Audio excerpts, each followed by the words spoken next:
I'm like running through my therapy sessions right now. Like hypervigilance. Nope, never talked about it.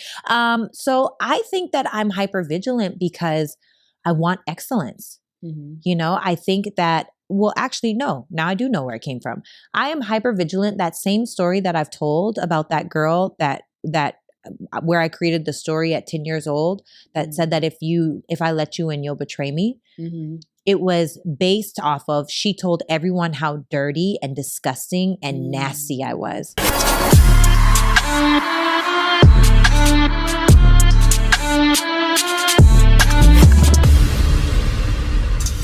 What's up, guys, and welcome to another episode of It's Giving.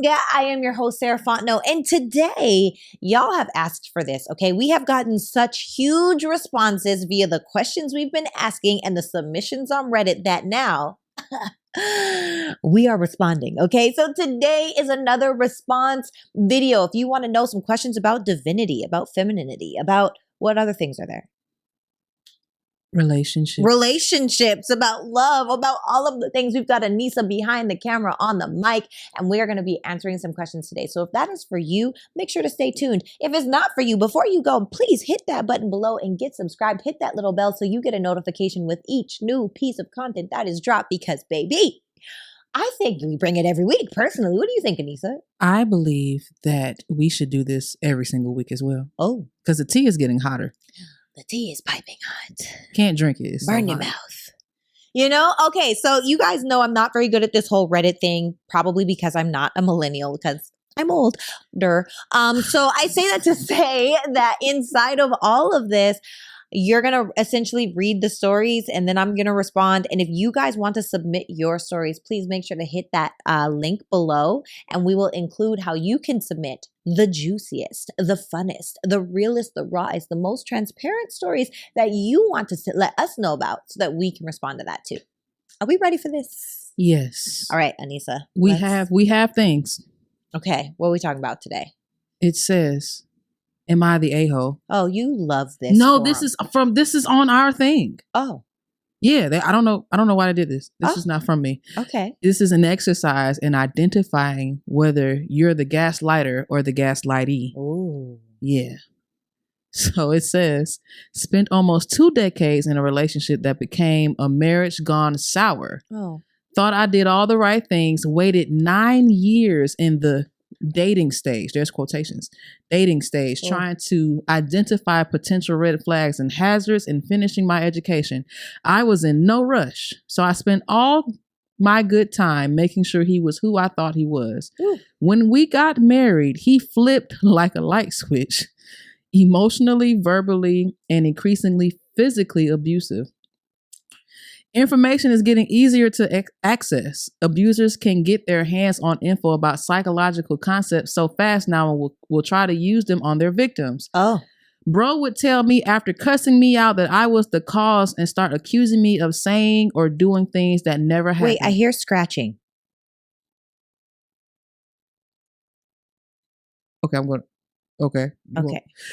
Bro would tell me after cursing me out that I was the cause and start accusing me of saying or doing things that never happened, all while calling me a gaslighter. Oh.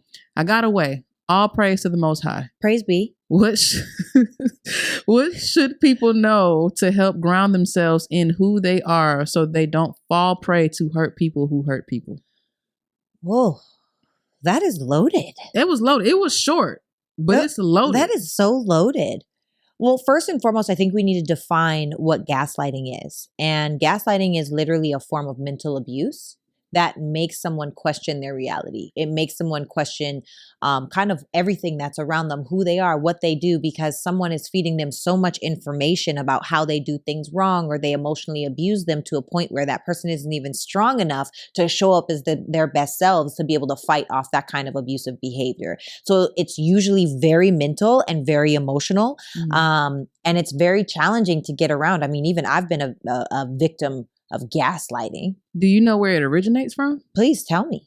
So this originated from the early 1900s, where a wife and her husband were in bed, Uh-huh. and he would tell her that the gas. Oh, I on do the know this stove was on, story. And he had her committed. and he had her, yeah. Like, she would be like, it's not on. And he was like, yes, it is on. And she would go back and forth and be like, the gas on the stove is not on. Yeah. And he was like, you're crazy. And then eventually got her committed. Yeah. And it's called gaslighting. It's called gaslighting because of that. I did know this. Yes. And that's the thing. There are times where when you are gaslit so much, you're literally over here like, is it me? Like, maybe what you're saying is true. Maybe what you're saying is you this. start to believe it. It's fact. Because when you get told so much. And then when self-preservation comes in, you don't really remember what you say, because you be like, maybe he's right. And those are the times you start recording conversations. A lot of the times victims of gaslighting, they start recording conversations. They start, putting cameras around. They start taking notes, because literally their mind is so filled with what that person is telling them that it's like, no, am I crazy? At that point, leave. Am I the drama? That's too much. I think that honestly, how you get around not being gaslit is being so self-aware inside of who you are and willing to walk away from whatever does not serve you. Because even me, I've been in situations and, I'm evolved Sarah. I'm world-renowned speaking Sarah. And you know what? I'm also human being Sarah. And I want love too. And I would love to be married and start a family and all of these things. And sometimes we, especially as women, we will rationalize bad and toxic behavior because we want the outcome of something so bad. When the truth of the matter is, if we were just being honest with, does that person actually make us happy right now? Probably not. We're probably holding on the potential of who we think they're acting like instead of who we actually see them as. I think it's because people hate starting over. Like, you go from this 2, 3 year, 5, 10-year relationship, and then you go back to, so what's your favorite color? Like, nobody wants to do that again. Yeah, I gotta say shout out to the person that asked that question, because that's a very vulnerable question to ask. And I know it's Reddit, so it's anonymous, but I think that that's really, really a valid question. And in order to not be gaslit, you've got to know yourself. In order to not be gaslit, you've got to be okay with walking away from what doesn't serve you. And like you said, Anissa, you've got to be okay with starting over. So I have a question to go towards this question. Okay. So how do people walk away from something that they know they should? Because we say, we have to be strong enough to walk away from things that don't hurt us. But how do you do that? Because when we love somebody, we don't want to walk away. Well, no one's going to walk away until they either are inspired enough or desperate enough. Things either come from inspiration or desperation. So you're either inspired to make a change because you know you deserve better, or you're desperate enough to make a change because you know you can't do it anymore. Either way works, but the truth is, nothing will change until you're really ready to have that change. So how do we get clear on how we do that? In my personal opinion, self-awareness. It goes back into, who is it that you want to be? What is it that you want? Is it in alignment? And if it's not in alignment, how did you make yourself mentally strong enough? Especially when it comes to gaslighting. Gaslighting is a tool that narcissists will use a lot of the time. And that's their way of keeping you in this little bubble of how they want you. You've got to bust that bubble, which means you have to be open to the fact that this person that you may be calling baby, this person that you may be calling lover, this person that you may be calling mom, this person that you may be calling best friend, this person that you may be calling friend, this person that you may be calling boss or colleague, it may be time to walk away from what doesn't serve you. Their jobs, Sarah? They gotta pay bills. Peace. Peace is far more important to me, in my personal opinion. That hit me in the heart. Okay. So I wasn't ready. Okay. So we're going to move on to the questions. Oh, I love these. Our It's Giving community questions. Yes. Somebody asked. No. How many are we doing today? We do one Reddit story and 4 questions. Oh, this is going to be a quick episode. Yes. Okay. This is a good one. Oh. Can a man and woman date each other without feeling like they are in competition with each other? Yes. Oh, give more? Yes. Oh, yes. Yes, give more. Absolutely, yes. My thing is, why are you in a relationship with somebody that you're in competition with? You want to know what? That's when a woman is in her masculine and a man is in his masculine. Or is the man in his feminine? A feminine doesn't compete. You what? Feminine energy it's not competitive. Feminine energy is flow, it's trusting, it's love, it's nurturing, it's all of these things. If you are in your masculine energy inside of your relationship, masculine does not want masculine. So of course it's going to butt heads. This is a power struggle. That's what that is. Oh. I wish y'all could see my face. I'm so confused. It is definitely wide-eyed over here. What is the confusion? It's just because I'm so competitive, right? But with your man? No, it changes. But you know, honestly, let me speak to personal experience. I've been in a relationship where I felt like I was put into competition. And it wasn't me because I was like, ooh, I'm going to do better than you. It was the man that saw my level of success inside of business. He was intimidated. I don't know that I would use the word intimidated, but I feel like he felt like, well, I gotta do more. I gotta be more. I gotta have more. I gotta show more. So now he's put into his ego instead of just being who he was. And that sucked. And ultimately that relationship came to an end. Not a terrible person, just not a person for me. And I don't ever desire to be that type of woman. I want to be the woman that desires to follow a lead. I want to be the type of woman that is a cheerleader for my man and a cheerleader for myself. Also, you know, there is no competition. We win or we win. That's it. Do you feel like you put men in a situation where they feel like they just have to be more because you are not a lot in a sense where it's a lot to handle, but your light is so bright that they have to be brighter. They have to be bigger. Does that make sense? I think that women in their feminine inspire men to do more, be more, and have more. Period. I don't think that it's a matter of me saying you have to do more because my essence is going to motivate you to want to do more. That's not because you have to, but because you feel excited to. Period. And I think that when we as women really choose to tap into that aspect of things, it's just a complete it's a beautiful thing. You know, it's a beautiful thing. It is. Okay. On to the next one. Okay, let's go. I liked that question. That was from Mr. K. Santos. Thank you, Mr. K. Santos. Yes, that was a good question. All right. Marnicia_love asks. Okay, Marnicia. How do you tap into your divine feminine when you have been in survival mode for years? I love this question. Ooh. Because I've came to you with this question. This is deep. It is. What was my answer? You didn't answer. You just said that was a good question. You never gave an answer.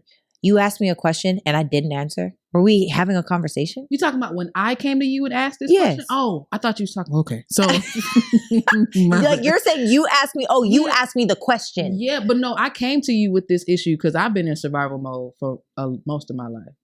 And what you told me was that I needed to find a place of safety.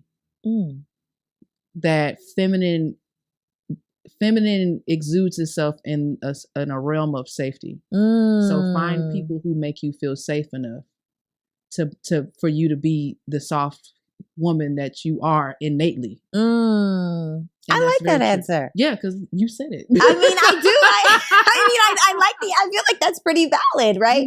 And I'm not just saying divine feminine because I'm wearing this big black swan floofy dress with a tulle at the bottom, right? No, it's not just that. But I think that in order to get out of survival mode, number one, you have to stop being a victim. You know, I feel like a lot of the times it's so easy to be the victim. But when you're always, like that saying says, when you're always pointing the finger, okay, well, you got 3 pointing back at you. And you can choose to be the victim or you can choose to be the victor. It's up to you. So what does that look like? Okay, you don't make enough money. I don't have the same opportunities. What and who are you becoming to position yourself in a way where you are now attracting higher vibrational experiences, people, opportunities, all of the things so that you can evolve into that person. I could agree. And I've been in survival mode. Yeah, same. I've been that girl that was, am I going to put gas in my car or food in my fridge? Yeah. You know, I got sued for $3,500 worth of late fees because out of the 4 years I lived in my apartment back when I was in Hollywood, over 10 years ago, I paid my rent twice on time. So I was constantly in survival mode. And at the same time, I was working on getting out of it. I am nobody's victim. And I am up to me at the end of the day. I'm not looking out here to be saved. So I think that it's funny because how do you find your divine femininity when life is making you masculine? Ooh. That's really the question. Drop the mic, Sarah. That's really truly the question. Yeah. Like, how do you do that? Well, I think that it starts with evolving self. Like Jim Rohn says, work harder on yourself than you do on your job.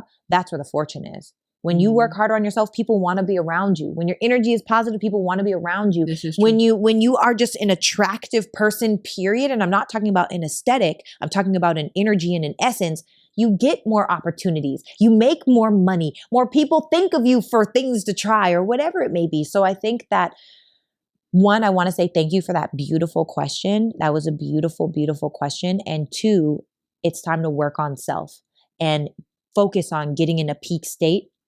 Focus on raising that vibration so that you are the kind of person that's going to attract higher level experiences, higher level options in all things.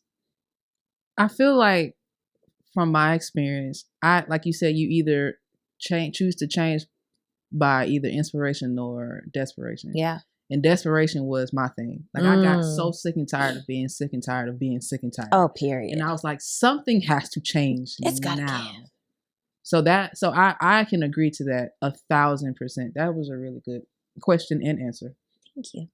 Okay. So this is another one. This is a good one. This is a juicy one. Oh, juice. I'm scared of the juicy questions, to be honest. I'd be like, what are these folks talking about? Do you think traditional marriages work in this modern day society? Oh, damn. Show's over. That's it. It's a wrap. We gotta go. We said fork. We lied. Okay, we're finished. Okay, ask me the question again. I'm not prepared. Go again, please.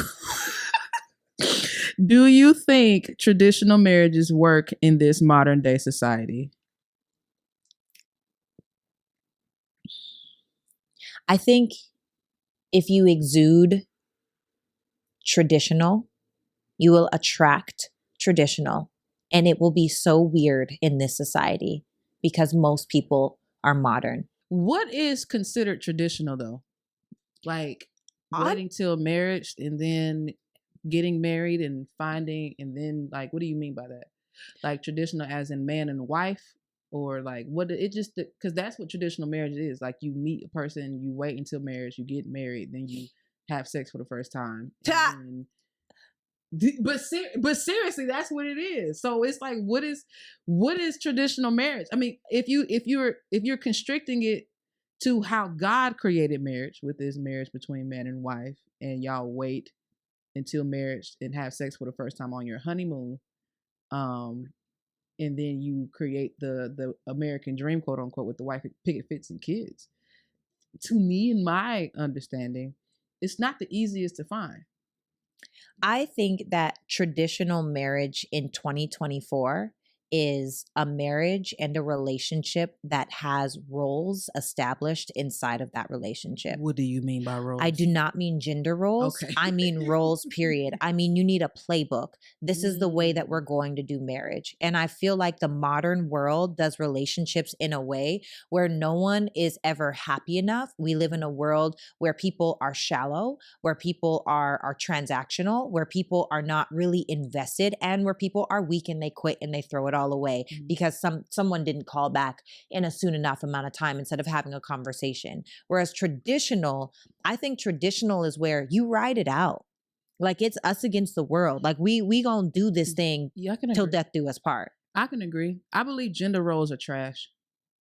Well, gender roles, I don't believe in gender roles. I believe that there are roles, right? Like for me personally, y'all know me in this studio right now. I am very particular about the way that things are, but you're never going to catch me deep cleaning a toilet. I'm not a cleaner. Now, is everything always has its place and it's tidy and it's this and it's that? Yes, but I'm not going to be the person cleaning the house. That's what I'm saying. Like when I'm not going to be the person cooking every meal. I will cook. I get in, like, just like how divine femininity, things, you bring out things in your man.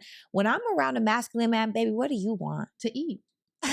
What do Let me feed you. Right. I bought cookbooks. I'm ready to try these vegan. Shout out to Chef Ed. Thank you. I cannot wait to try out these vegan meals because eating healthier has been more challenging than because I grew up cooking Southern style. You know, you want pork chops with applesauce. You want some fried chicken. You want Thanksgiving dinner. You want some fried catfish. That's what I grew up cooking. But now being healthy, it's like salad. You want a couscous mixed salad? Would you like a healthy It's a chicken lettuce salad. wrap? It's more challenging. Yeah, I can agree. I did make black bean patty burgers. I love how excited you are about saying this. From scratch. What? When I tell you I got the black beans, I mushed those joints down, seasoned them up, put them in the oven. I did all. It was lit. Would you prefer your husband to be vegan as well? I'm not a vegan. I'm a selectitarian. Okay, you know what? I mean, I eat what I want. I don't eat meat. I don't eat chicken. I don't eat fish. I don't eat it. But if I wanted to, I would. Like if I go out of this country and I wanted to have a piece of fish, I might. Now, I don't think I will because I genuinely see it and I'm like, but I think that if I wanted to, I don't like to be put in a box. Now, my husband, I just pray to God he doesn't eat beef or pork. Okay. That just sounds just awful. Just the idea of me making breakfast in the morning and you want bacon? Just shoot me. Just shoot. Just shut up and shoot. Look, I will make French toast with the fruit on the sides. I could do all of the things, but bacon? I love bacon. That's changing though. I can't do it. It's like poison. Swine. I don't eat swine. That's what it says in the Bible, right? Girl. We ain't quoting no more Bible verses. We got attacked last time. All right, this is another good one from Jador Couture. I love your name. I love that's J'adore means J'adore. I love. That's what that means. J'adore in French means I love. Oh, that's cute. Yeah. What's the right thing to say to your partner when he's finally vulnerable with you and admits he's down? I love this question. Baby, I love you and I've got you and I'm going to ride it out with you. And is there anything that I could do to support you? Pew, pew, pew, pew, pew. Pew, pew, pew, pew. You celebrate that man. What do you want? What do you want? And how do you want it? You know, I found that my friends or the guys I've dated, and we remained friends after, like it just didn't work out. We've gotten closer because I've made it like safe enough for them to be vulnerable with me. Yes. And I feel like it's so hard for a man to open up to a woman because they don't want to be seen as weak. Because they don't feel safe to be seen as weak. You know what? I gotta give a shout out right now because Shaquille O'Neal, who we will see you soon, Shaquille O'Neal and Country Wayne, whom I also love. Look, y'all know I love both of y'all. This is the thing. They went on a podcast and said, don't never cry to no woman. Like you can't count on a woman. You can't be vulnerable with a woman because the moment that she sees you down, it's down. From there, like that, it's a downhill spiral. And I hate that mentality. I love y'all, but I hate that mentality. And I say that because a man can never truly feel safe to be all of himself if he can't be vulnerable. Yeah. Why is it that we as women will allow our men to make the money and be macho and be strong and be providers and be all of these different things? But the second that they need to, you know, wipe the sweat off their brow, they might even need to cry. Celebrate that man. If he's doing what he needs to do for you and the family, he's being who he needs to be. He's giving you something to follow. Vulnerability and emotion doesn't make you weak. Those are two very different things. It makes you so strong. And I honestly think that women that ridicule a man for attempting to be vulnerable with her are trash. They're not trash. No. They're trash. They're traumatized. For some reason, something happened in someone's childhood where they felt like someone abandoned them because they were afraid, or someone didn't stick up for them because they were afraid, or someone spoke their mind, they were attacked and they weren't protected. For whatever reason, that woman is speaking from trauma. She's not speaking from a space of, it's not trash, it's just her experience. But I would really challenge the people that don't allow their man to be soft and vulnerable with them. I would really encourage you, like, go to therapy. Okay, borderline trash. I'm gonna put trash on nobody. I can't do it. Okay. I'm trying to be, I'm a healed version of me now. Trying to be kind. Low vibrational me though. Trash. She trash for sure. Are you saying that I'm low vibration? No, I'm playing. No, I'm saying me. No, I'm saying because I'm calling them trash. No, I'm saying low vibrational me is for certain trash bag. Oh, yeah. Okay. Yeah. I see what you're saying. Yes. Understood. Like she's still in here. She's I just think we're all locked sleeping. away. Pandora's box. Oh, please don't ever open her.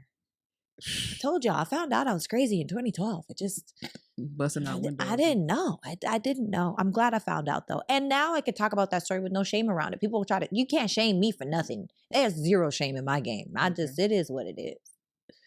Okay. Okay, so we have several. We have one more. You might get to do more than one. This is so fast. I feel like this is the fastest time we ever shot ever. Right. It says, I don't know how to, Neji. I don't know that name. It's a crazy name, so we're gonna just not try. Thank you, friend. Make me look. We'll tag you if we put it on Instagram, though. Correct. Why do some women self-sabotage a healthy relationship? Ooh, because they're afraid. They have believed their own narrative. They're waiting for the pin to drop. It's an identity challenge. The reason why people self-sabotage anything is because the identity that we have with ourselves works really similar to a thermostat. So if you were to go put a thermostat temperature to 71 degrees, no matter how freaking hot, blazing it is outside, cool air would get pumped into the room to make sure that it stays at 71 degrees. If it were freezing outside, warm air is going to get pumped into the room to make sure that room stays at 71 degrees. Our identity works the same way. It is automatic. I do not have to go push a button. I do not have to go change anything. It is automatically regulating to the temperature that you set. And so when you get around an emotionally regulated, emotionally intelligent, loving, kind, compassionate man, when that's the man that you get around, but you're used to men that treat you crazy, talk to you crazy, and disrespect you often, when that's your normal, and then you get into something good, you will self-regulate back to the temperature that you had. No, I'm supposed to be treated bad. No, I'm supposed to be disrespected. No, it's not. It's a trauma response to an identity challenge because they haven't really become okay with the fact that they deserve more in their lives. Because that's what I think. Well, they haven't experienced it. How can you believe it if you haven't experienced it? I mean, it takes a really strong mind to believe in something that you can't see. I kicked the thing.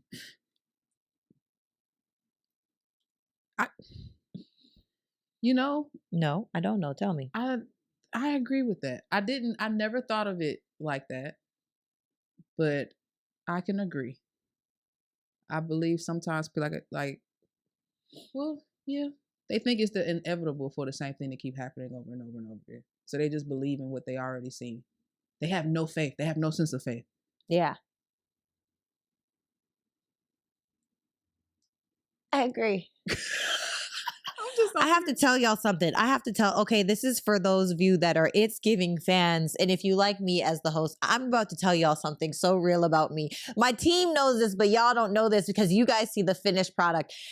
I see everything, okay? It is a tragedy. So if people are shaking their knees, if they are scratching their legs, if they are dusting the floor with their feet, as a sock, I see everything. And it's funny because we all give looks to one another. Like, we know that you know that I know that we know exactly what I'm thinking. Like, what is this nervous energy?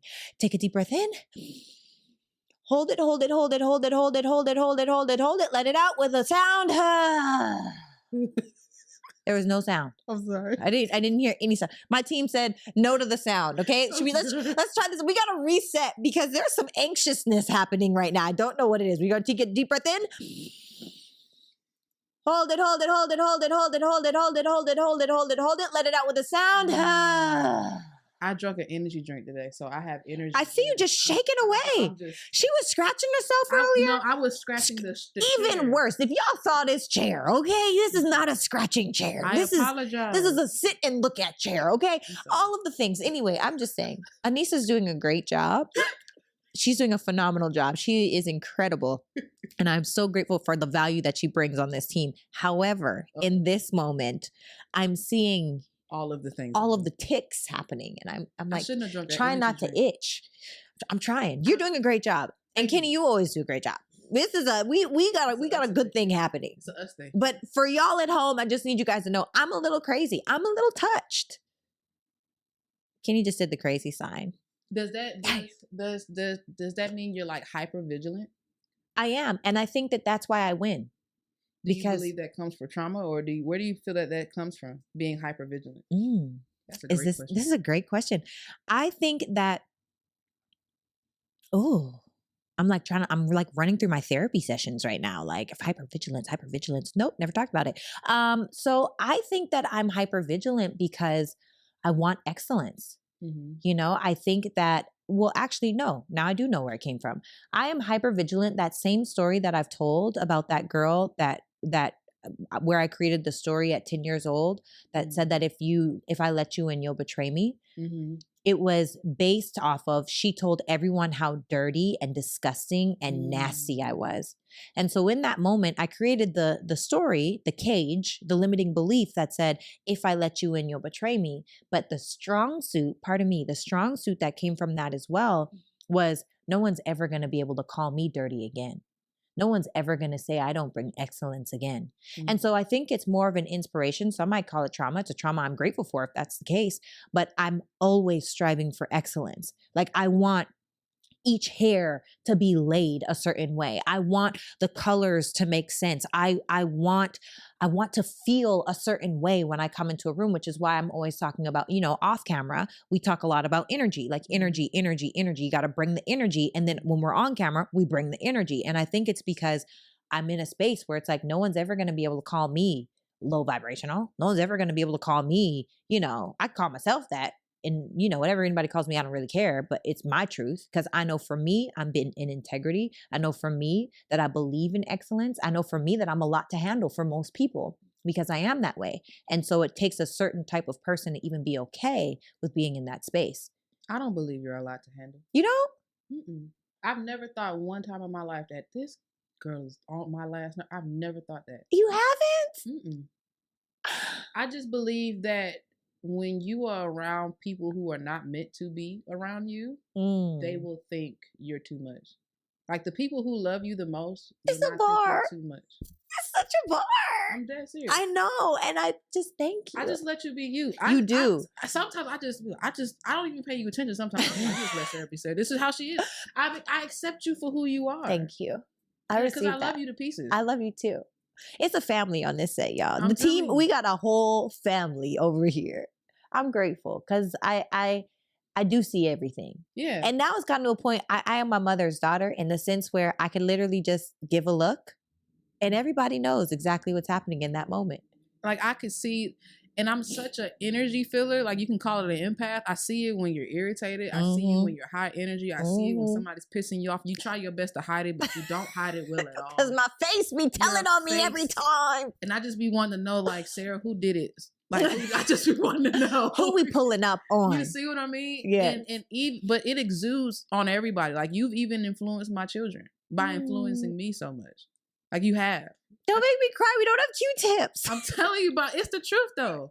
My daughter Naomi, she's never been so into, like, her self-care and beauty, but it's because hanging around you, like, me hanging around you makes me want to step into my divine feminine. Yes, divine feminine. We've had this conversation. I'm giving Sarah a year of my life to transform me from the trauma Anissa to the triumph Anissa. Ooh. From trauma to triumph, for sure.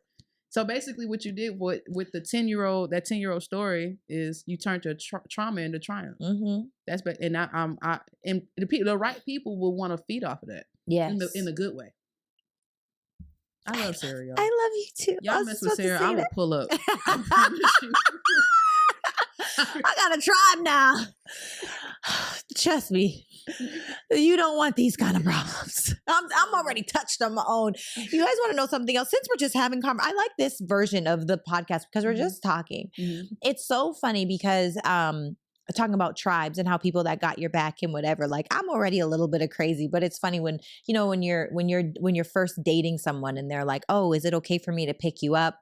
And I'll joke and be like, oh, are you a killer? And they'll be like, the first time you're ever getting into a car, being picked up from your home, like that's a big deal for me. Mm-hmm. And so I'm like, oh, are you a killer? And they'll be like, no, I'm not, you know, and I'm like, oh, well, that's good. If you are, and you're telling me a lie right now, and I come up missing, I'm already crazy, but just know everybody's got my location, number one. And number two, they pull up. You don't want these problems. You don't wanna. Between just my dad alone, I mean, it just wouldn't be great. I have actual killers on my team. Girl, I tell people all the time. No, we can't say that. Oh, I'm sorry. We can't say that? No, Okay, we don't have that at all. We don't. We got protectors. Hey, yes. We got guardians. We have real protectors. We on got our team. angels. Yes. Squad up. I laugh. Anybody ever kidnap me, put me back. You don't want these problems. You don't want them. And I'm probably going to be annoying. I'm going to be like, is it time to get up? Can I have some tea? Let's have some tea. You want to have a conversation? I would totally be that person. Have you seen those videos?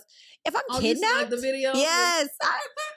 So what are we going to do after this? You want to tie me up? Okay. You know, like I've seen the videos. They're hilarious. Like, okay, fine. What are we doing after? You know, like that is, Like, you're so strong, daddy. Right?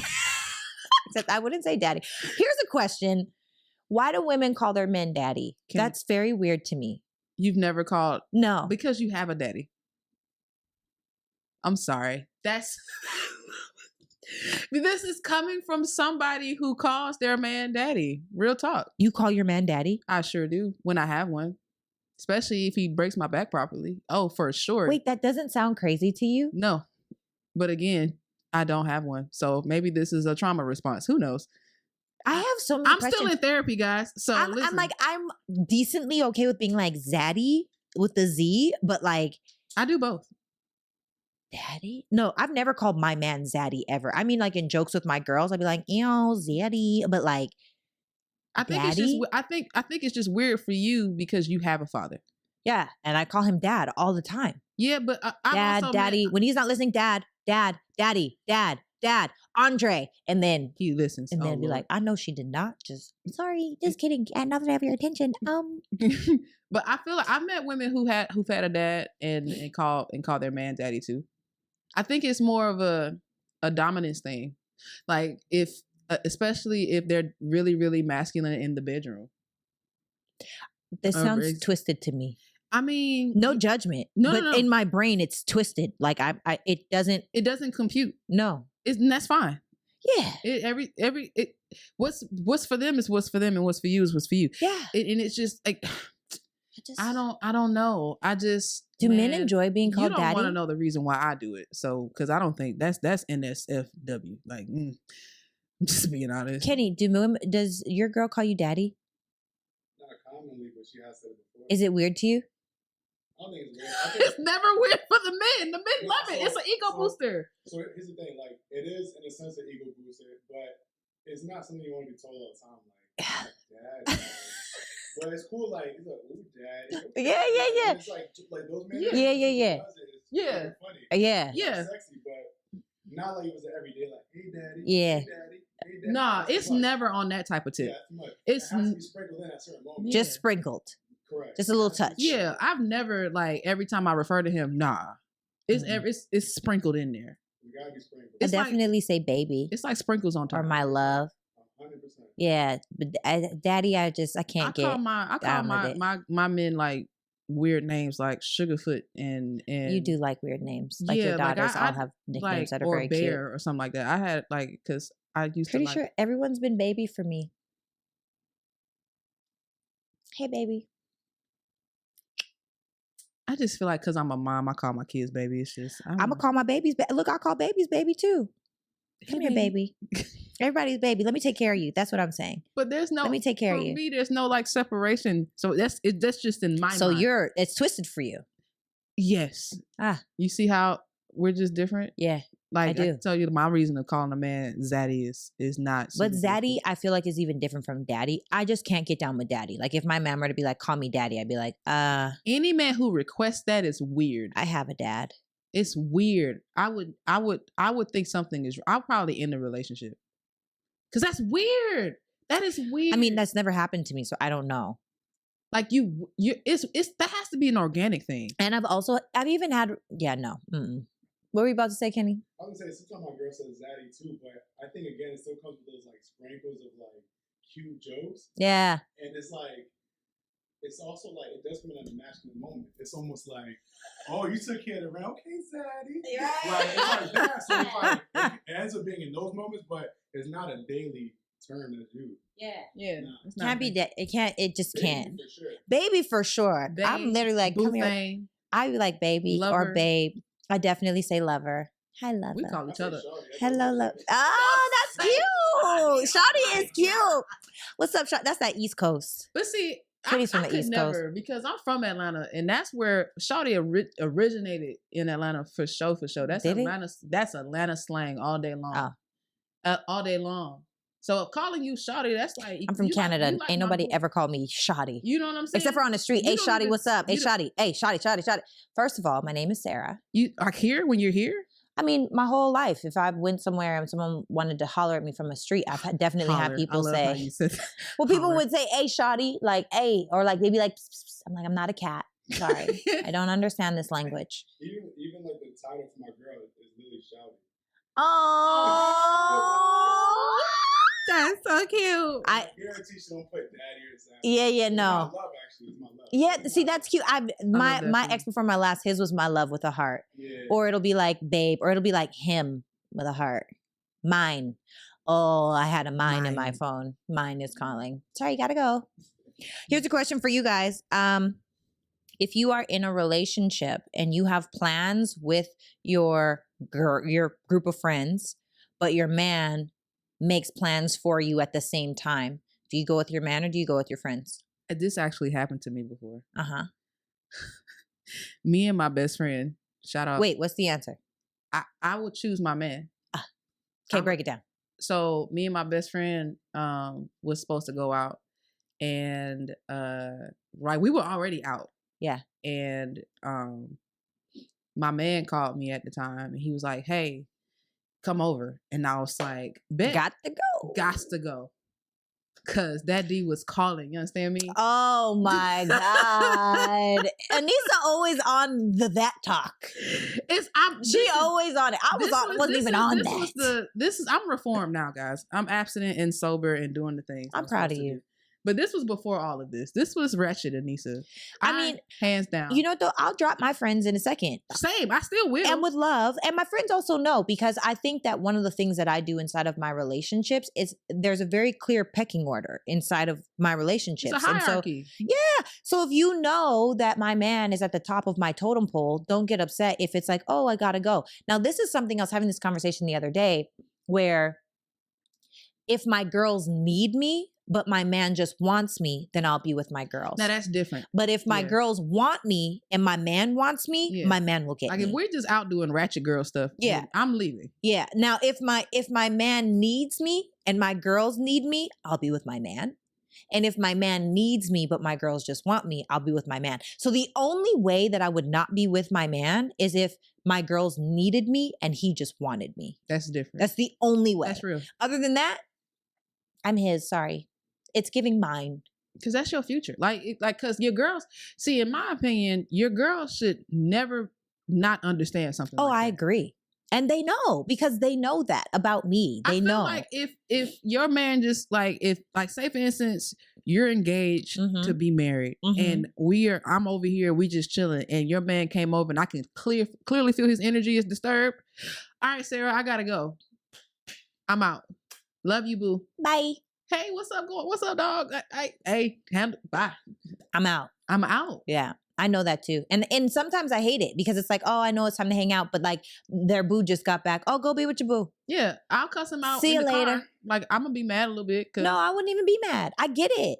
He comes first. Not mad because I'm like, it's just like, dang it, I was looking forward to spending time with my girl. I not like mad where I'm like, F this guy, but like, are we gonna be attacked because we sound like feminists? What are you talking about? Do we sound like feminists? No, we sound like what's the opposite of feminist? Do we sound like that? Whatever that word is. Do we sound like that? Masochist? Not masochist, Lord Jesus. Definitely not that. What is the thing? Misogynist. There we are. Do we sound like misogynists? I don't know. How can women can't be misogynist? Oh, here's another question. Why are so many women feminists these days? Because some women are dumb. Hmm. They came up with this thing where we should be equal to men, and I do not agree with that. We're not. We're not equal. We're not. We're not equal in Anything. DNA, In pay, in anything, in opportunity. And we shouldn't be. No, because we're different. We're different. I feel like there's a woman out here who got upset because they missed out on an opportunity or a thing. Okay, I want to know, if you are a feminist, please let us know in the comments. What does it really mean to you to even be a feminist? First of all, I'm looking up feminist meaning. Don't judge me, y'all. Okay. I feel like women who are feminists really have an issue with the hierarchy of how we were designed. We were literally created to be a helpmeet to men, and we should be okay with that. So it says feminism is the belief in the advocacy for political, economic, and social equality of the sexes. It is expressed through organized activity on behalf of women's rights and interested. You know, I actually saw a video. A feminist is someone who supports equal rights for women. If your brother objects strongly to women being paid less. Okay. Equal pay. We just don't get it. I would love for that to be the case, but it's not. It's just not. But see, my whole thing is, and I've done research. A lot of the women who scream equal pay don't do the jobs that men do. When do you see women construction workers? When do you see women who are willing to go up to the skylines and fix a cell phone tower? When do you see women doing the hard jobs? When do you see women working on oil rigs? When do you see that? Women are they're librarians, nurses.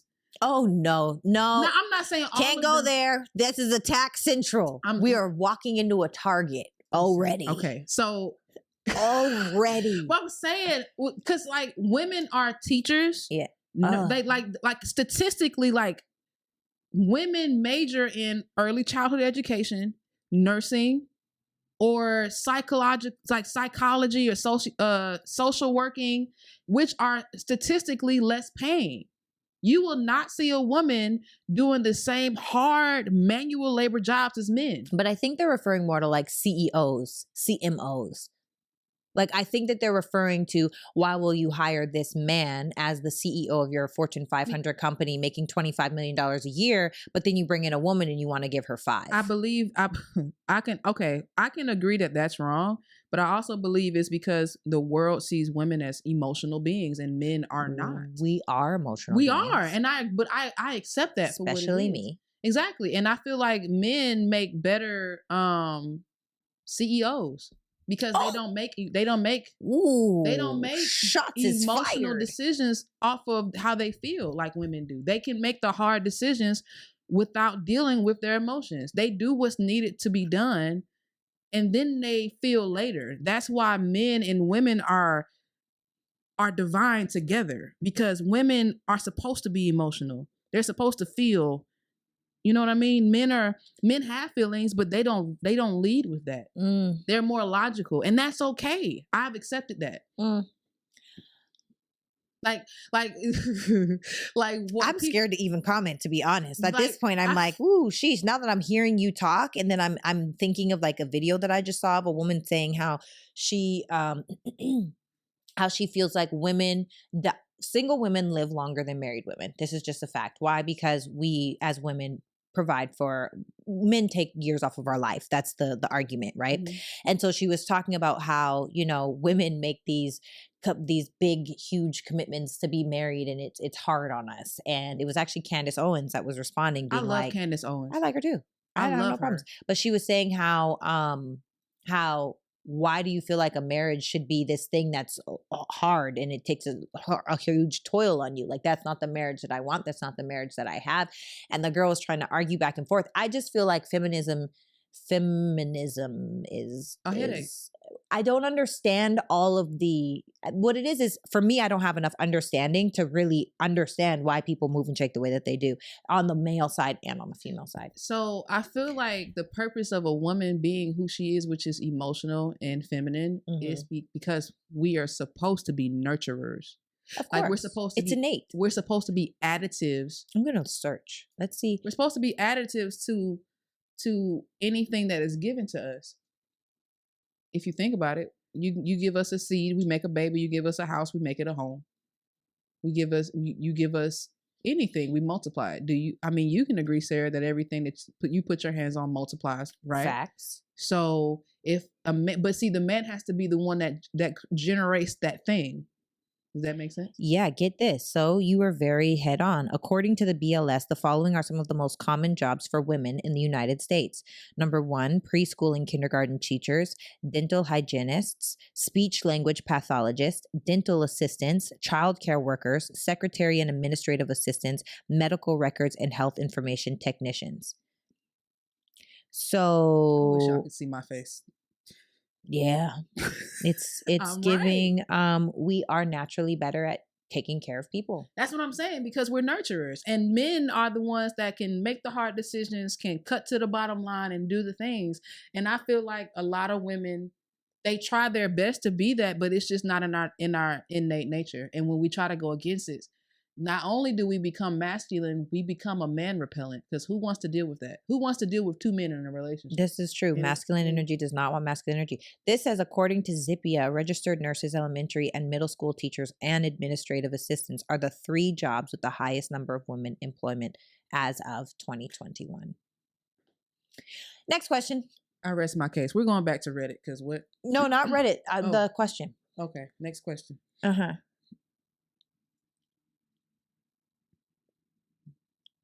That was a nice little a doozy.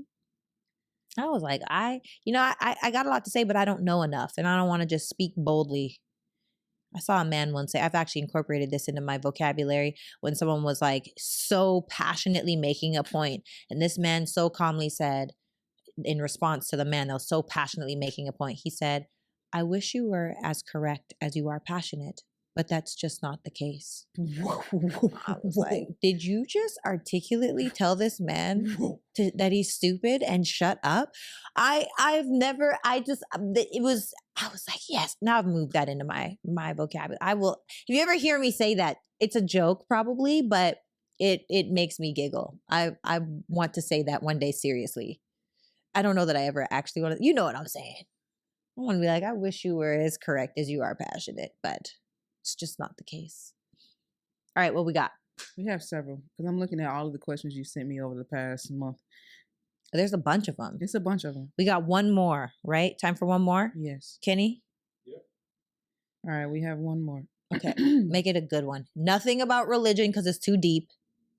Jesus. I need to be running straight to the religion questions, and then we get crucified on social media. I'll still be loud and wrong too. This is facts. I don't have it in me this time, okay? Next time, just not this time. We're going to take a break. This is from WinMac4. Okay, WinMac4. Oh, I know who this is on my gram. If someone brought you a bag with all of the things you've lost during your life, what are you looking for first? If someone brought me a bag with all of the things that I've lost in my life, what am I looking for first? Do I have it now? Yes. But I lost it at a time. Yes. Peace. Dang. You don't have peace? I do now. Oh, okay. That's what I asked. Do I have it now? No. I think I said this wrong. This is something that you've lost, and you may have looked forward to getting it back. Oh, I don't have it back yet. You don't have it back yet. Ooh. I don't think I've lost anything that I miss. Ooh. Literally nothing. Nothing? Not one thing. No, because it all brought me to this point, and I needed it. Dang. That's deep. That's facts. Every single thing, even the terrible tragedy things. So I guess this can be a 2-part question, and this actually comes from another question that somebody from our community asked. How do people own their mistakes?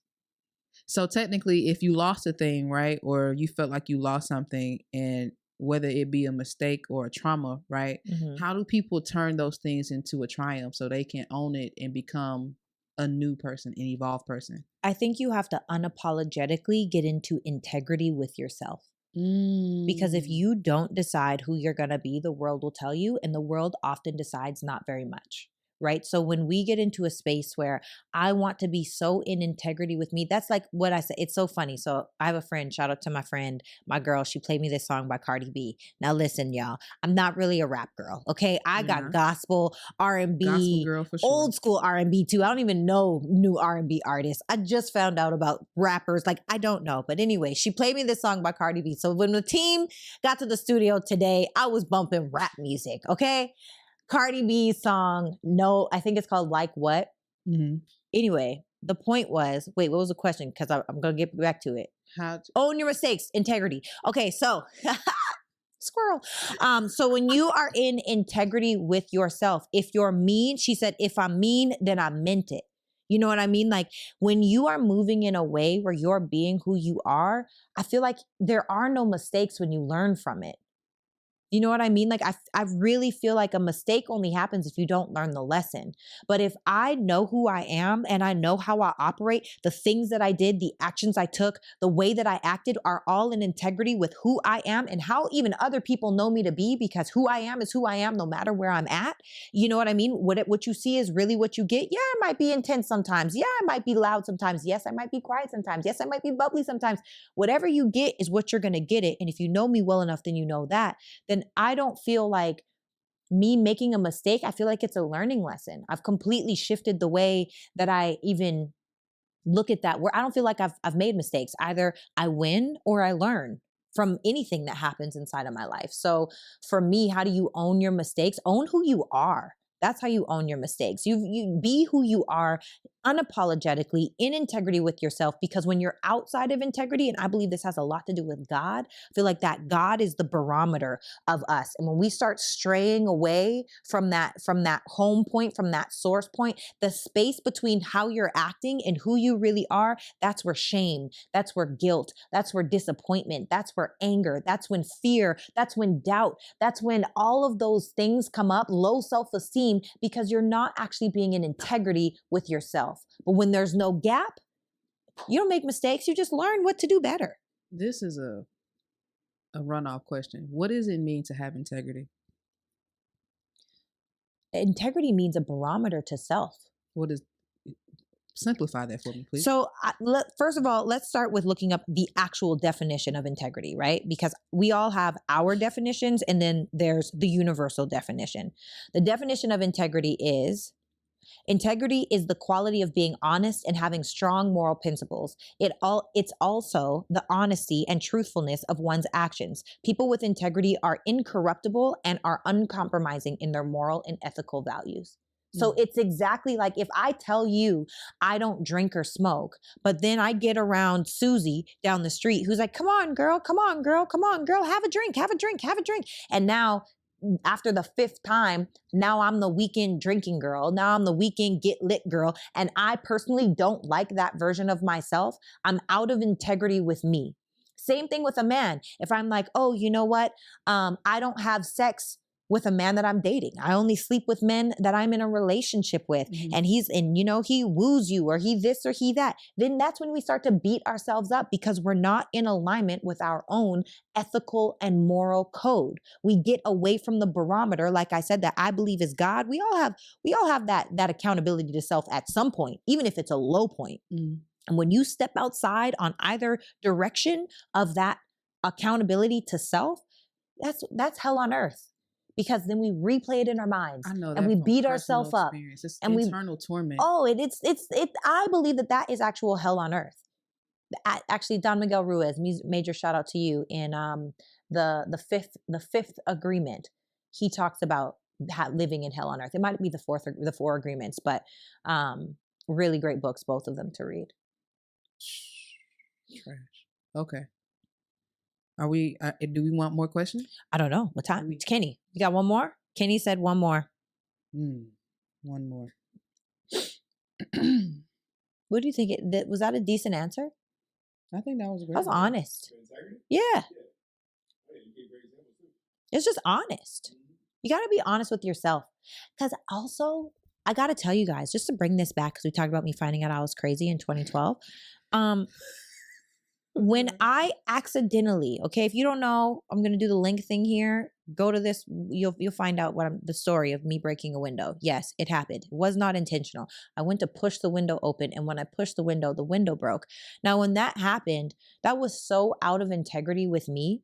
That was so like, I'm such a person where I walk away, I cut off. I do not deal with any kind of anything that is low vibrational in my life because I don't want to be on that vibration, because then you attract those kind of experiences. So what happened, and this is just a personal story, and I don't shame myself anymore because at that time, that's where I was at. It is what it is. And so when I broke that window, it was like, now for the next however long, I'm over here beating myself up. Like, why did I do that? Why did I go to that house? I didn't have to do that. Oh my God, I'm a crazy lady. Oh my God, how much is this going to cost me? How much is the truth of the matter is it got fixed the next day. It wasn't even that big of a deal, but also the fact that I was out of integrity with self, that window, me breaking that window happened in my life for like 5 years.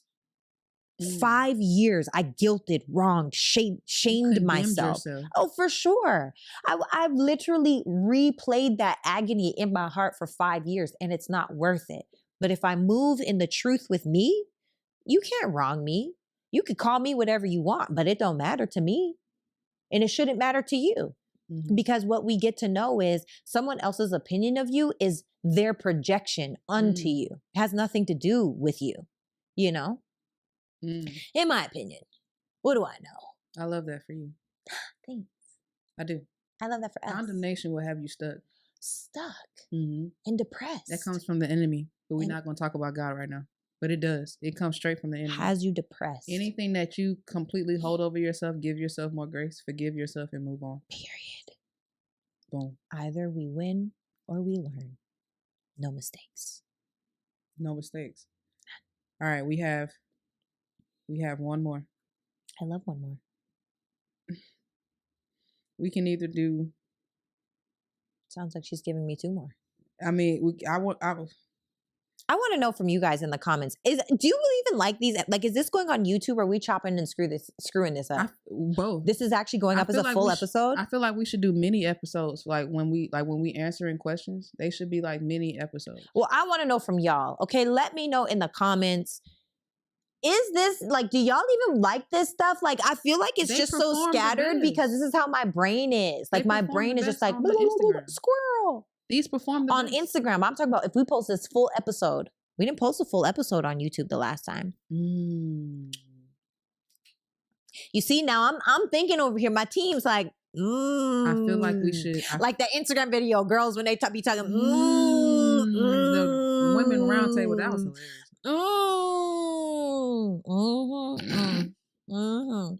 Funny part is I really do that for real.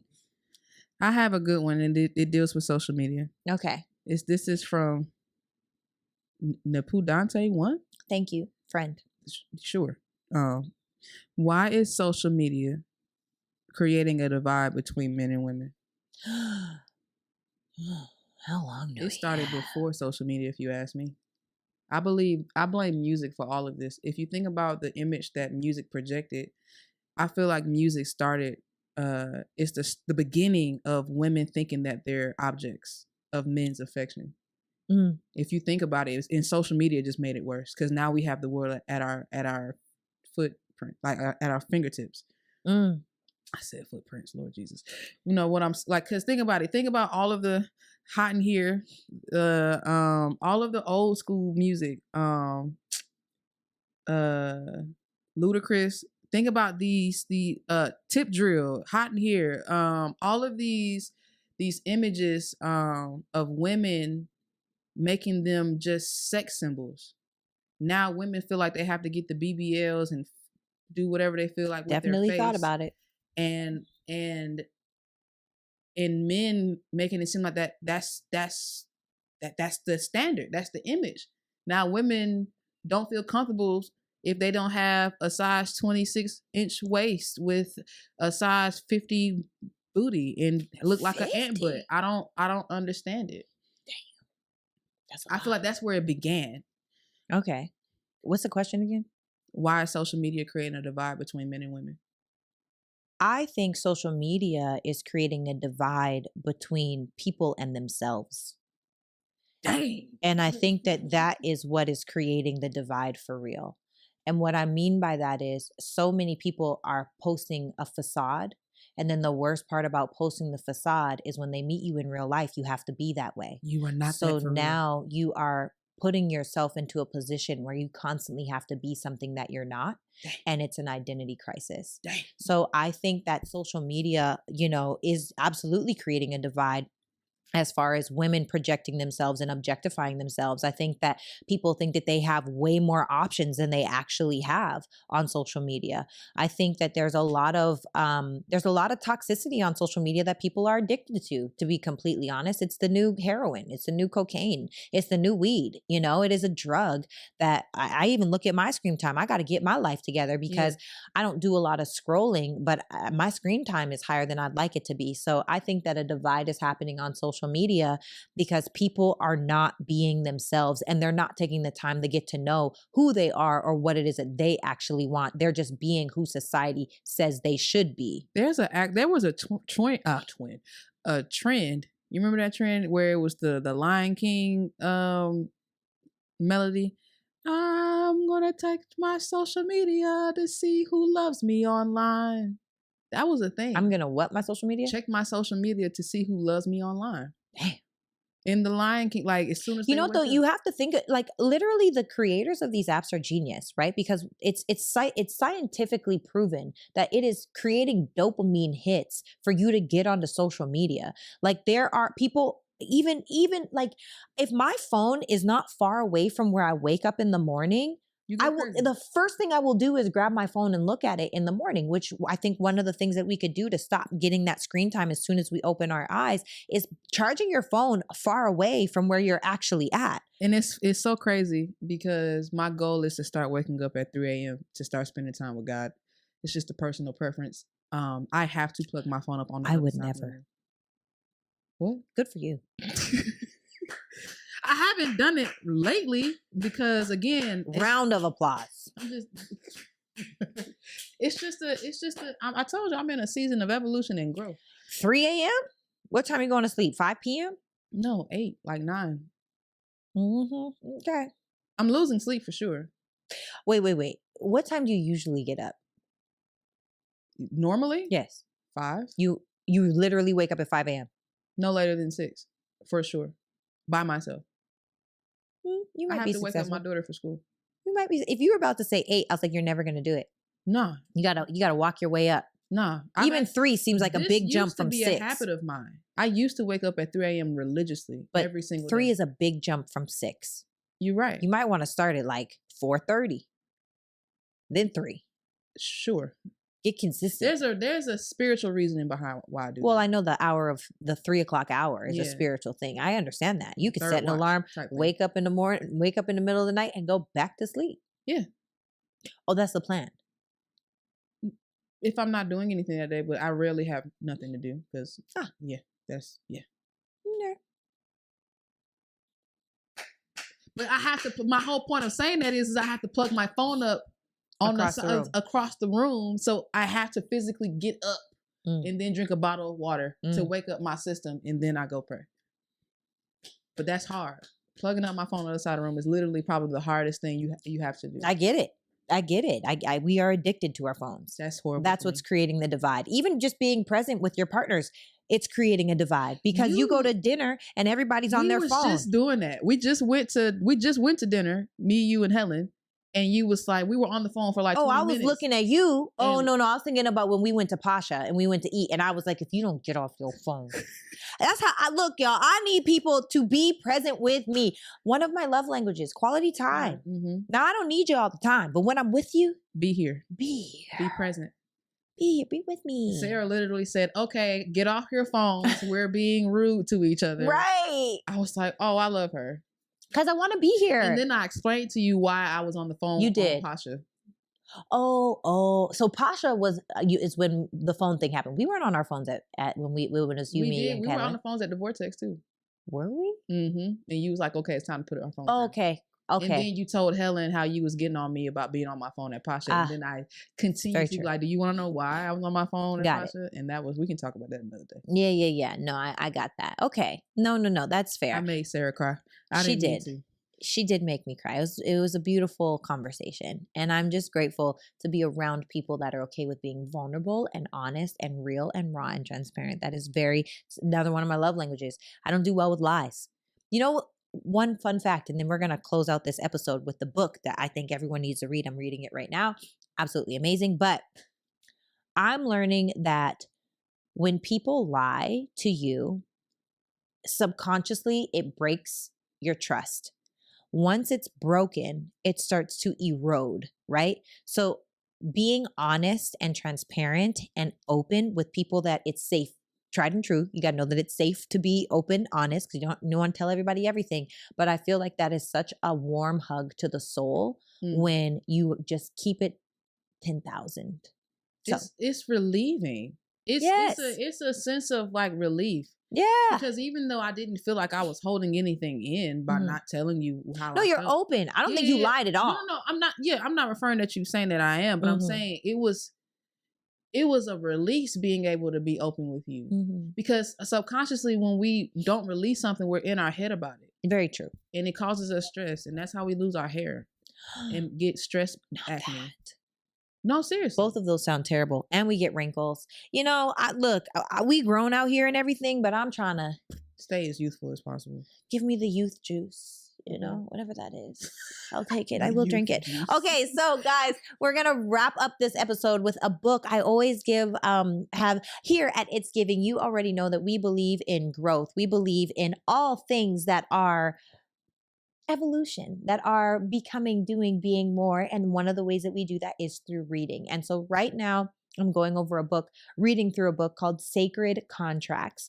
And it is really a beautiful alternative to acceptance and forgiveness. If you have lost a friend, if you have lost a family member, if you have lost anything in your life and you may be grieving that experience, this is a great book for you. It essentially is talking about how, when we are all just spirits before we come and have this human experience, we all want lessons inside of our life. And so while we're up here in the sky before God sends us down, let's say that you want to be an inspiration. Well, someone that really loves you so much says, well, then I have to go teach her loss. And another person says, well, then I have to go teach her struggle. And another person says, okay, well, then I have to teach her self-hate so that you can overcome the loss. You can overcome the self-hate. You can overcome the things so that you can be that inspiration. And when you realize that the contracts that you set with certain people inside of your life are ultimately the ones that you've chosen based off of the life that you want to have while still being in spirit. Obviously, we don't remember when we come to the planet. It is just the most freeing thing. I know it sounds a little esoteric. It's a little spiritual, but I just love a good read. So Sacred Contracts, I'll put the link below in this episode. And guys, if no one has told you today, you are freaking phenomenal. Bomb.com, nothing can stop you but you got to do something about it. If you have not yet, please make sure to click that button below, get subscribed, hit that little bell so you get a notification with each new video. And just like that, we out. Thank you, Anissa. Deuces. Mwah.